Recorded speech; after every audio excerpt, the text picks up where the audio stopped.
ये है अपना ईसीजी और ये है अपना जेवीपी, जुगलर वेनस पल्स। तो ईसीजी में P wave, Q R S complex, T wave, ये हो गई अपनी ईसीजी। और ये जो रेड इसमें दिखा रहा है, ये है JVP, jugular venous pulse.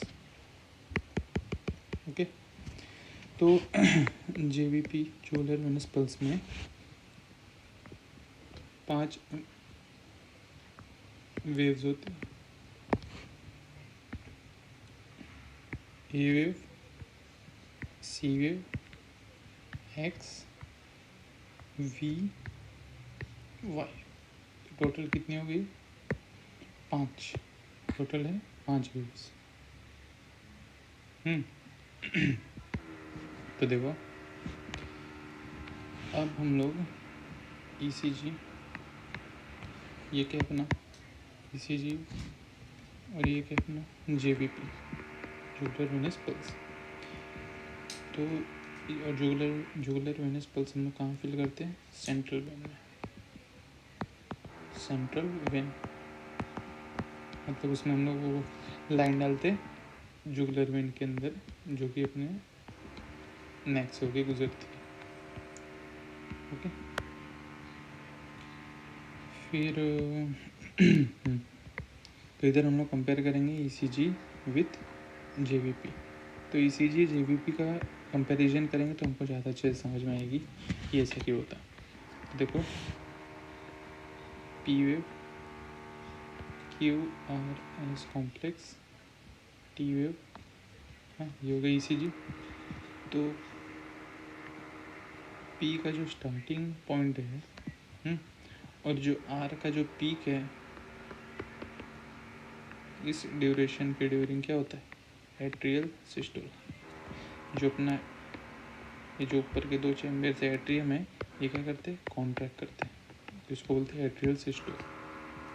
Okay, और टी वेव के एंड तक, आर से लेकर के टी वेव के एंड तक यहाँ पे होते हैं वेंट्रिकल सिस्टोल। यहाँ पे जो अपने वेंट्रिकल्स के नीचे के जो चैम्बर्स होते हैं, ये क्या करते हैं? कॉन्ट्रैक्ट करते हैं। ठीक है, और इसके बाद में ये जो गैप है, फिर आगे क्या होगा? पी वेव होगा। तो पी वेव तक, इस ड्यूरेशन तक क्या होता है? वेंट्रिकुलर रिलैक्सेशन, नहीं तो वेंट्रिकुलर डायस्टोल। ठीक, तो अब एट्रिया जब कॉन्ट्रैक्ट करेगी, ठीक, जब एट्रिया कॉन्ट्रैक्ट करेगी तो सीधी सी बात है, ये अपना हार्ट है, superior vena cava, inferior vena cava, कहाँ पे खुलती है? राइट एट्रियम में। तो जब एट्रिया कॉन्ट्रैक्ट करेगी, एट्रियल सिस्टोल होगा, तो क्या होगा? इधर का वॉल्व बंद होगा, आर्टरी कॉन्ट्रैक्ट करेगी तो नीचे का ये खुलेगा, ट्राइकस्पिड वॉल्व, ब्लड सारे नीचे जाएगा, है ना। तो यहाँ पे सारा ब्लड आके क्या होगा? कलेक्ट होगा, और यहीं ऊपर ही क्या होती है? हमारी जुगुलर वेन होती है। तो जुगुलर वेन में क्या होगा? ब्लड का कलेक्शन बढ़ेगा, तो अपने को जुगुलर वेन राइज दिखेगी। तो उसी को जब हम लोग सेंट्रल लाइन डालेंगे तो हम लोग ग्राफ कैसा प्लॉट होता? ये देखो, एट्रिया का जो कॉन्ट्रैक्शन होता है, ये पूरे इस ड्यूरेशन में कॉन्ट्रैक्शन हो रहा है। तो मिड कॉन्ट्रैक्शन के बीच में ये वाले पॉइंट पे जो अपना जेवीपी रहेगा वो एकदम पीक पे रहेगा।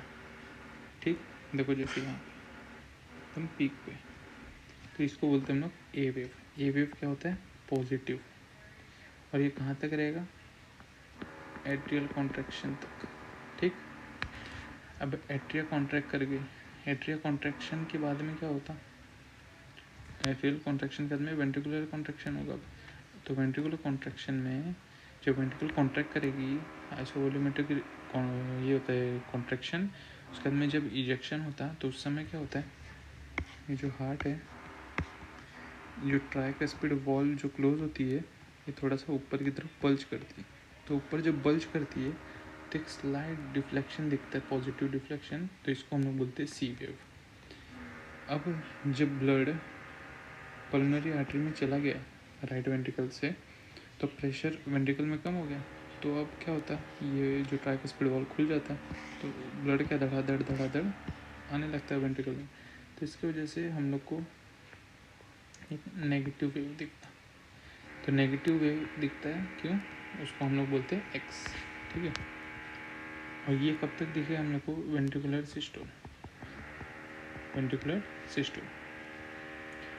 और सी वेव और एक्स वेव स्टार्ट कब होते हैं, जैसे ही वेंट्रिकल से ब्लड बाहर आने लगता है तो उसके अंदर का प्रेशर कम होता है, तो एट्रियम से ब्लड अंदर आने लगेगा।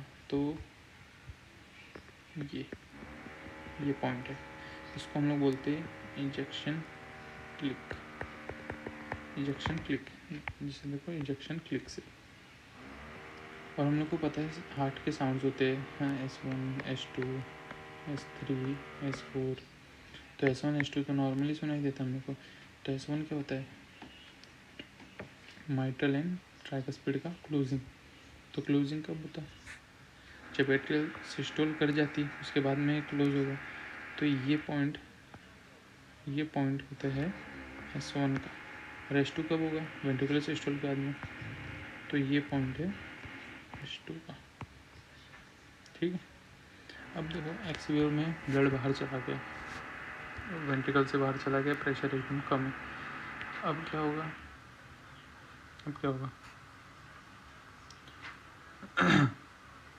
अब एट्रियम में क्या होगा, अब एट्रियम वेंट्रिकल रिलैक्स कर रही है, अभी एट्रियम कॉन्ट्रैक्ट नहीं कर रहा, तो एट्रियम में ब्लड फिल होगा, तो फिर से क्या होगा, ग्राफ ऊपर की तरफ जाएगा। और फिर जब एट्रियम कॉन्ट्रैक्ट करेगा तो एकदम फटाक से डिफ्लेक्ट हो जाएगा, तो उसको हम लोग वाई वेव बोलते हैं, और ये पॉजिटिव वाले को वी बोलते हैं। तो ये JVP का है। कितने वेव्स होते हैं, A C X V 5, उसमें A C and V positive होते हैं, X and Y negative wave होते हैं JVP में। और हार्ट के साउंड कब सुनाई देते हैं, एट्रिया को कॉन्ट्रैक्शन के बाद में, जब माइट्रल और ट्राइकुस्पिड क्लोज होता है तो S1, और जब एओर्टिक और पल्मोनरी क्लोज होता है तो S2। S3 S4 जो है, S3 और S4, तो S4 को हम लोग बोलते हैं